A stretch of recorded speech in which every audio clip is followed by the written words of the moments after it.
सोच के देखिए, एक कार का इंजन हो या फिर बस एक गरम चाय का कप जो धीरे धीरे ठंडा हो रहा है, हर जगह हमारी दुनिया एनर्जी के फ्लो से चल रही है। और इसको समझने के लिए ना सबसे पहले इसकी भाषा सीखनी पड़ती है। यही है थर्मोडायनेमिक्स की फाउंडेशन, और इसकी बेसिक कॉन्सेप्ट्स को समझना ही हमारा पहला कदम होगा। तो इसकी सबसे कोर डेफिनेशन से शुरू करते हैं। सीधे शब्दों में थर्मोडायनामिक्स क्या है?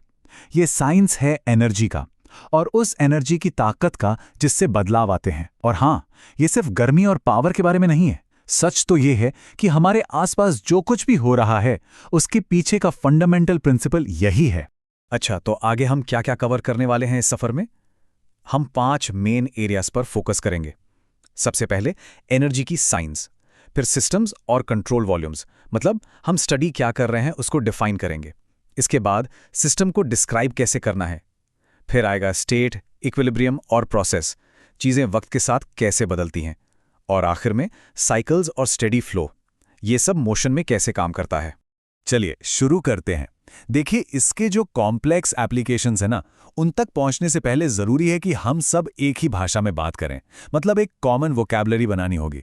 और इसकी शुरुआत हम एक बहुत ही सिंपल रोजमर्रा के एग्जाम्पल से करेंगे। तो ये रहा हमारा एग्जाम्पल, एक सिंपल सा भाप निकलता हुआ कॉफी का कप। यही कप हमारा गाइड बनेगा। हम बार बार इसी एग्जाम्पल पर लौटेंगे ताकि हर कॉन्सेप्ट एकदम साफ और आसानी से समझ में आ जाए। किसी भी एनालिसिस का सबसे पहला स्टेप क्या होता है? यही कि हम आखिर पढ़ क्या रहे हैं उसको ठीक से डिफाइन करें। और थर्मोडायनामिक्स में इसकी शुरुआत होती है सिस्टम से। इसको ना 3 पार्ट्स में सोचिए। सबसे पहला है सिस्टम, मतलब वो खास चीज जिस पर हमारा फोकस है। फिर उसके बाहर जो कुछ भी है वो है सराउंडिंग्स, यानी परिवेश। और वो चीज जो इन दोनों को अलग करती है उसे कहते हैं बाउंड्री, यानी सीमा। तो चलिए इसको हमारी कॉफी पर अप्लाई करके देखते हैं। जो कॉफी है वो खुद हमारा सिस्टम है।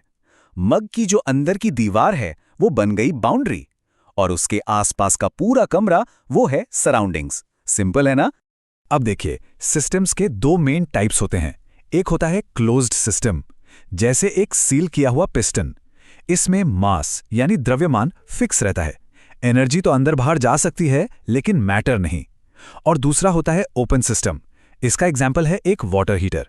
यहां मास और एनर्जी दोनों ही बाउंड्री को क्रॉस कर सकते हैं। ठीक है, तो अब हमने अपना सिस्टम डिफाइन कर लिया। अब अगला स्टेप क्या है?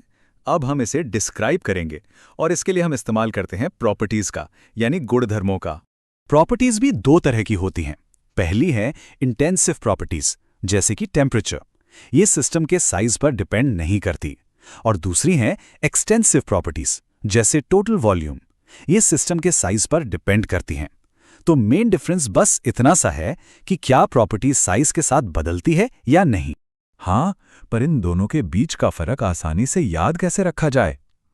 सवाल तो अच्छा है। क्या इसका कोई सिंपल तरीका है? बिल्कुल है। यह एक बहुत ही बढ़िया ट्रिक है इसको याद रखने की। बस इमेजिन कीजिए कि आपने सिस्टम को बीच से आधा कर दिया। अब अगर प्रॉपर्टी सेम रहती है जैसे टेम्परेचर, तो वो है इंटेंसिव। और अगर प्रॉपर्टी भी आधी हो जाती है जैसे मास, तो वो है एक्सटेंसिव। बहुत काम की चीज है ये। तो चलिए आगे बढ़ते हैं। अब तक हमने सिस्टम और उसकी प्रॉपर्टीज को समझा।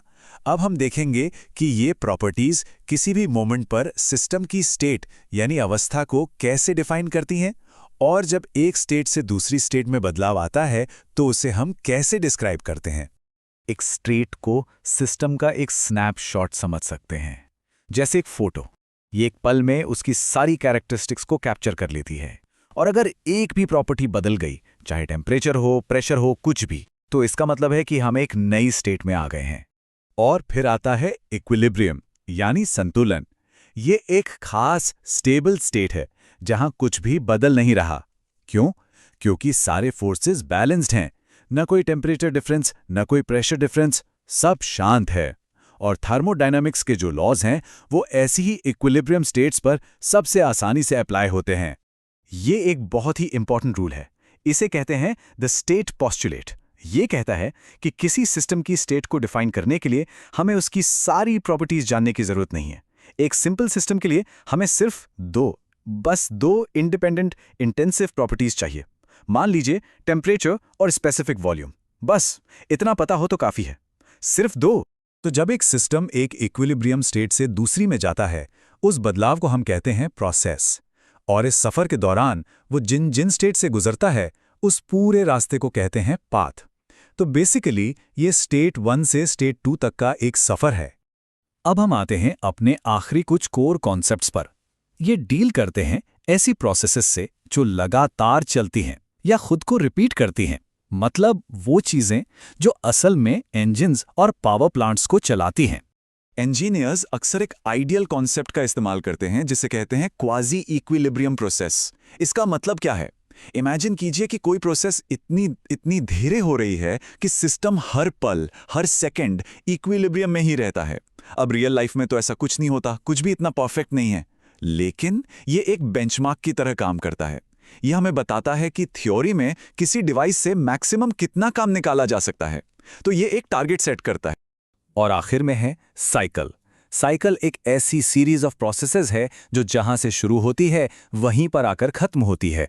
जैसे हमारे कॉफ़ी कप का ठंडा होना, ये एक प्रोसेस है, वन वे। लेकिन एक इंजन का सोचिए, वो बार बार एक साइकिल से गुजरता है, हमेशा अपने स्टार्टिंग पॉइंट पर वापस आता है ताकि वो लगातार पावर प्रोड्यूस कर सके। तो चलिए एक क्विक रिकैप करते हैं इन 5 फंडामेंटल टर्म्स का। सिस्टम, जिसे हम स्टडी कर रहे हैं। प्रॉपर्टी, जो सिस्टम को डिस्क्राइब करती है। स्टेट, किसी एक पल का स्नैपशॉट। प्रोसेस, एक स्टेट से दूसरी स्टेट में बदलाव। और साइकिल, एक ऐसी प्रोसेस जो अपने स्टार्टिंग पॉइंट पर वापस आ जाए। तो अब जब हमारे पास ये लैंग्वेज है, ये वोकैबुलरी है, तो इसका इस्तेमाल करके हम उस एनर्जी को कैसे मेजर और ट्रैक करें जो पूरे यूनिवर्स को चला रही है। देखिए, ये सारा फाउंडेशनल नॉलेज हमें एक बड़े सवाल के लिए तैयार करता है। ये वो टूल्स हैं जिनकी ज़रूरत हमें एनर्जी को ट्रैक करने के लिए पड़ेगी, और यही हमें सीधे ले जाता है थर्मोडायनामिक्स के फर्स्ट लॉ की तरफ।